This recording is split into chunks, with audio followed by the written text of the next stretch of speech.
అందరికీ నమస్కారం. మనం ఈ వీడియోలో భగవన్నామం జపం చేయడం వల్ల కలిగే ప్రయోజనాల గురించి తెలుసుకుందాం.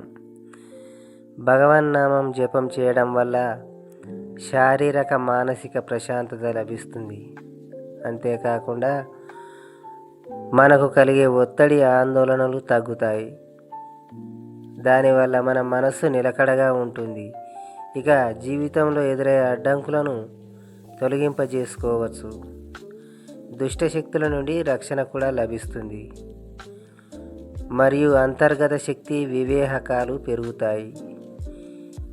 తద్వారా ఇది ఆధ్యాత్మిక పురోగతికి దోహదపడుతుంది. ఇక జపం చేయడం వల్ల ప్రయోజనాల గురించి చూసినట్లయితే, ఈ జపం చేయడం వల్ల మన జీవితంలో ఎదురయ్యే అడ్డంకులు మరియు కర్మలను తొలగించడంలో ఈ యొక్క జపం సహాయపడుతుంది. నమ్మకంతో ఆ యొక్క భగవన్నామాన్ని జపించినట్లయితే ఇది మనకు రక్షణ కవచంలా పనిచేస్తుంది. ఇక ప్రతికూల శక్తుల నుండి కూడా కాపాడుతుంది. ఈ యొక్క జపం వివేకాన్ని పెంచి దైవిక ప్రేమను మేలుకొల్పి ఆధ్యాత్మిక సంబంధాన్ని బలపరుస్తుంది.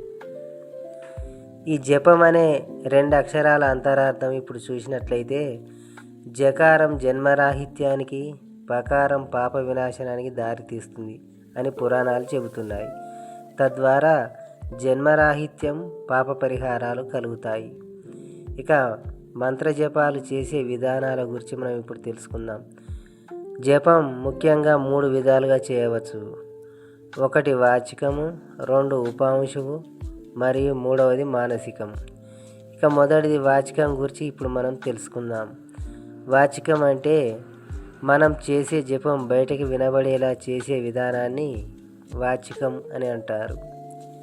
ఇక 2వది ఉపాంశు విధానం.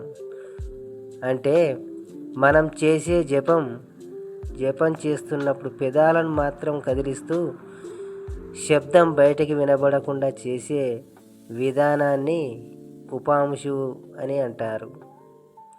ఇక 3వది మానసికం. మానసికం అంటే మనం చేసే జపం పేదాలు కదలకుండా, బయటికి వినబడకుండా మనస్సులోనే స్మరించే జపాన్ని మానసికం అని అంటారు. ఈ విధంగా మనం ఈ యొక్క భగవన్నామాన్ని ఈ 3 విధాలుగా జపం చేయవచ్చు అనే విషయాన్ని మనం ఇప్పుడు తెలుసుకున్నాం.